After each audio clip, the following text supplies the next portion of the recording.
नमस्कार, डिजिटल दर्पण में आपका स्वागत है। ऑस्ट्रेलिया के सिडनी शहर में यहूदी समुदाय को निशाना बनाकर किए गए भीषण आतंकी हमले के बाद दुनिया सदमे में है। सिडनी के बॉन्डी बीच पर हुए इस गोलीबारी में अब तक 16 लोगों की मौत हो चुकी है और 40 के लगभग घायल है। लेकिन इस त्रासदी के बीच जो सबसे बड़ा और गंभीर सवाल उठा है वो है हमलावरों की पृष्ठभूमि और खुफिया तंत्र की विफलता, यानी इंटेलिजेंस फेलियर। तो क्या यह हमला टाला जा सकता था? पुलिस ने हमलावरों की पहचान पाकिस्तान मूल के बाप बेटे साजिद अकरम और नवीद अकरम के रूप में की है।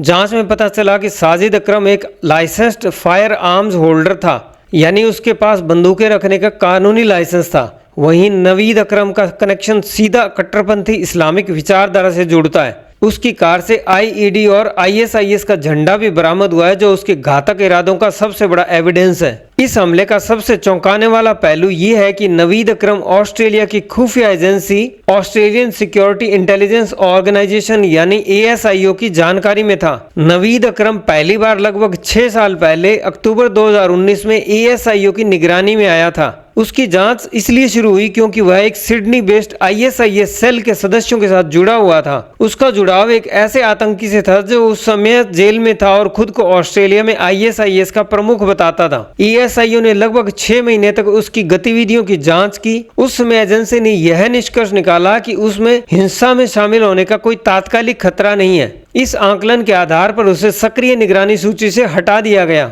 आज ये स्पष्ट है कि यह इंटेलिजेंस असेसमेंट पूरी तरह से गलत साबित हुआ। एक ऐसा व्यक्ति जिसे निगरानी से हटा दिया गया था, अपने पिता के साथ मिलकर यहूदी समुदाय पर एक भीषण आतंकी हमला करने में सफल रहा। सबसे अहम सवाल ये है, क्या यह इंटेलिजेंस की नाकामी थी या फिर कानून की मजबूरी? अगर ऐसे लोग बार बार सिस्टम में आते हैं, बार बार रेड फ्लैग्स दिखाते हैं, तो क्या खतरे को पहचानने की सीमा यानी रिस्क थ्रेशोल्ड बहुत ऊंचे रखे गए हैं, या फिर नागरिक स्वतंत्रता के उल्लंघन के डर से प्रोएक्टिव कदम नहीं उठाए जाते? ऑस्ट्रेलियाई प्रधानमंत्री एंथनी एल्बनीज ने इस खुफिया विफलता की उच्च स्तरीय समीक्षा का आदेश दिया है। प्रधानमंत्री ने देश को आश्वासन दिया है कि सुरक्षा तंत्र में मौजूद हर कमी को दूर किया जाएगा और साथ ही गन लॉज की भी समीक्षा की जा रही है। दोस्तों, सिडनी का यह हमला ऑस्ट्रेलिया की आंतरिक सुरक्षा व्यवस्था पर एक बड़ा प्रश्न चिन्ह है। देखना होगा कि जांच एजेंसियां इस बड़ी चूक की जिम्मेदारी कैसे तय करती है और भविष्य में ऐसी त्रासदियों को रोकने के लिए क्या कदम उठाए जाते हैं।